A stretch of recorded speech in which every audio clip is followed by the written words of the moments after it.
We've kind of gotten used to BlackRock beating the numbers, beating expectations. BlackRock is by far the largest, with roughly a 35% market share of domestic market. Who is the most powerful man in the world? Some may say it is the President of the United States. Others may side with corporate America and deem the likes of Jeff Bezos and Elon Musk to be more powerful. But there is someone else. It is likely you have never heard of BlackRock. In less than 30 years, this company has grown from nothing to becoming the world's largest asset manager. The assets in the roster exceed the value of $9 trillion, and their net worth is equal to half of America's GDP. Clearly, they do not need a name in the mainstream media to be successful, or, in fact, own and control the entire world. But who are they? What do they do? And how does this one company in America influence every industry and sector in the world? Let's begin with who they are. BlackRock was founded in 1988 by Larry Fink, along with Robert Capito, Susan Wagner, Barbara Novick, Ben Golub, Hugh Frater, Ralph Schlosstein, and Keith Anderson. Its aim was to provide corporations with asset management services to help them manage their risks and investments. The idea came when Fink, during his time in First Boston, lost $100 million as its head. That experience became the motivation for him to develop what he and the others considered to be excellent risk management and fiduciary practices.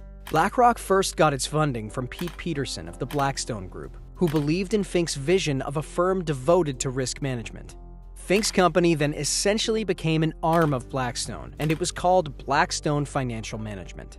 In exchange for a 50% stake in the bond business, Blackstone gave Fink and his team a $5 million credit line. Within months, the business turned profitable, and by 1989, the group's assets had quadrupled to $2.7 billion.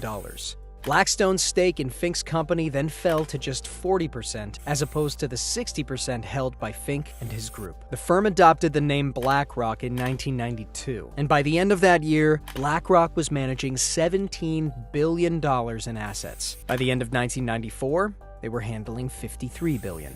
Sometime later that same year, Fink became the chairman and CEO of BlackRock Inc. The company went public in 1999 at just $14 a share on the New York Stock Exchange. And by the end of that year, they were handling $165 billion in assets. BlackRock grew both organically and by acquisitions, and in 2004, they made their first significant acquisition, buying State Street Research and Management's holding company, SSRM Holding Inc., from MetLife for $325 million in cash and $50 million in stock. And this was only the beginning. We are aware, to some extent, that a handful of mega corporations and private investment companies dominate every aspect of our lives. What we watch, eat, drink, wear, buy, and go is all dictated. It is all less of a personal choice, and more what is fed to us by corporations. All of these investment firms are so enormous that they control the money flow worldwide. While there appear to be hundreds of competing brands on the market, the truth is, larger parent companies actually own multiple smaller brands, like Russian nesting dolls. PepsiCo, for example, owns a long list of food, beverage, and snack brands, as does Coca-Cola, Nestle, General Mills, Unilever, Mars, Kraft Heinz, and Associated British Foods. Together, these parent companies monopolize the packaged food industry, as virtually every food brand available belongs to one of them. These companies are publicly traded and are run by boards, where the largest shareholders have power over the decision-making. And here is where it gets interesting, because when you look up who the largest shareholders are, you find yet another monopoly. While the topmost shareholders can change from time to time based on shares bought and sold, two companies are consistently listed among the top institutional holders of these parent companies: the Vanguard Group Inc. and BlackRock Inc.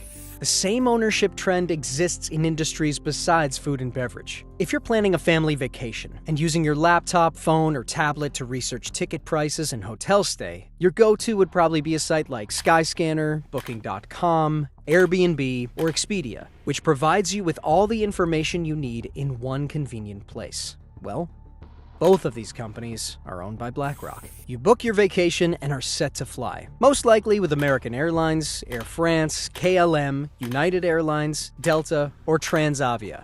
all of which BlackRock has a stake in. Even if you are not flying with any of these airlines, BlackRock still owns a percentage of Boeing and Airbus, two of the largest aircraft manufacturers in the world. If you arrive at your hotel and choose to write a review of your stay on TripAdvisor, you would be using a service also partly owned by BlackRock. And their power goes much further. The kerosene that fuels the plane comes from one of their many oil companies and refineries, and the steel that makes the plane also comes from their mines. The agricultural sector is not exempt from this either.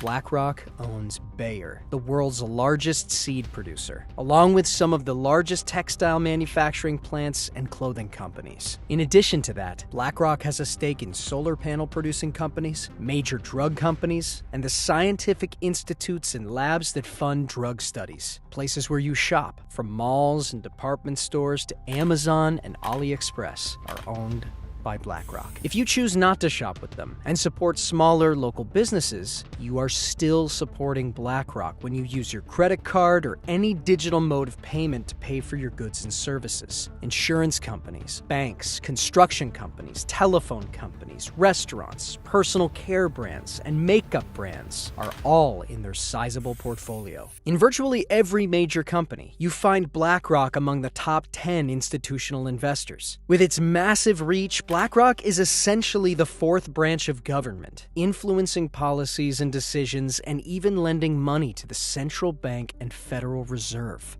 In past times of crisis, the Federal Reserve System has asked BlackRock for help managing funds.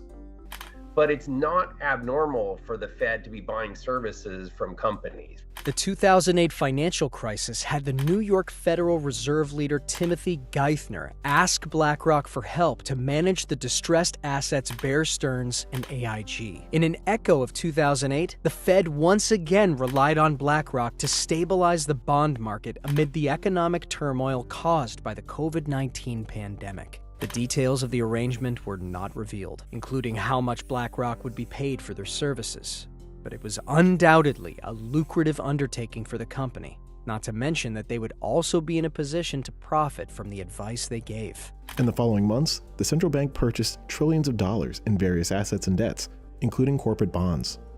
BlackRock was tapped to manage this portion of the purchases. BlackRock, of course, has used the central bank and the Fed's dependence on them to grow even further. This power has allowed Larry Fink to become a billionaire oligarch, holding incredible power, not just in America, but all over the world. If the company and Larry Fink hold such power, why is it that you have not heard of them more? There is power in anonymity. If BlackRock is barely featured in print publications and news channels, it is because they want it to be so. If they wanted, they could feature every day. BlackRock currently owns 18% of Fox, 16% of CBS, and 13% of Comcast, which in turn owns NBC, MSNBC, and Sky. If any of those companies wanted to make a decision, they would have to also consult with BlackRock before doing so. The same is true for Google, a tech giant currently worth $853 billion. Amazon, Facebook, and Twitter are also not exempt, and neither is Disney. Thanks to their incredibly diverse investment portfolio in media alone, BlackRock essentially owns 90% of the world's media.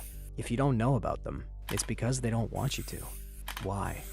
Owning a portion of the world doesn't come without its share of scandal or conflict. In August 2020, BlackRock became the first foreign company to be allowed into China's mutual fund industry, which means they can now invest and own parts of Chinese companies, including ones that are blacklisted by the United States. One of the first investments made by BlackRock was in Hikvision, a security and communications firm that essentially makes facial recognition software for use by the Chinese government. But this money isn't just BlackRock's or Larry Fink's. It comes from pension funds and bank accounts of ordinary civilians who have unknowingly given money to BlackRock in the past. If we take into account BlackRock's ownership over Western media, banks, e-commerce stores, social media, food and beverages, and many, many more industries, it becomes evident that the company has a wealth of data on us, and they may do with it what they please. TikTok's data harvesting pales in comparison to what BlackRock is capable of, given how they have everything from our bank account numbers to our personal tastes and preferences. As BlackRock's investment in China grows, so will China's influence on the world,